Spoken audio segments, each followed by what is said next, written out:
ఢిల్లీ ఫలితాలకు సంబంధించి బీజేపీ నేత లక్ష్మణ్ మాట్లాడుతున్నారు. లైవ్ చూద్దాం. తెలంగాణలో కూడా మరి ప్రభావితం అవుతుందని తెలంగాణలో కూడా ప్రజలు సిద్ధంగా ఎదురుస్తున్నారు. కాబట్టి సందర్తో సడమే మాదిరిగా టీఆర్ఎస్కు ఏమాత్రం కూడా అవకాశం లేదు. ఇవాళ జరుగుతున్నటువంటి గ్రాడ్యుయేట్ టీచర్స్ ఎన్నికల్లో ప్రధానంగా కాంగ్రెస్ పార్టీ పోటీ పడుతున్నప్పటికీ కూడా ఢిల్లీ తీర్పునే ఈ ఎన్నికల్లో కూడా ఎమ్మెల్సీ ఎన్నికలు కూడా స్పష్టమైన తీర్పును బీజేపీకి అనుకూలంగా ఇవ్వబోతున్నారు.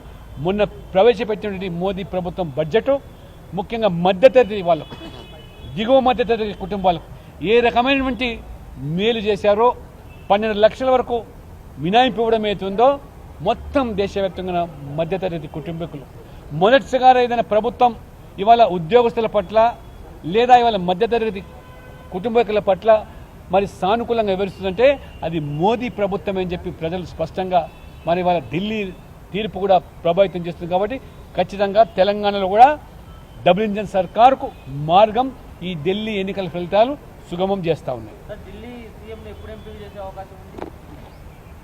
ఫలితాలు ప్రకటించిన తర్వాత 2-3 రోజులనే ఖచ్చితంగా ఢిల్లీ బీజేపీ ముఖ్యమంత్రి రాబోతున్నారు.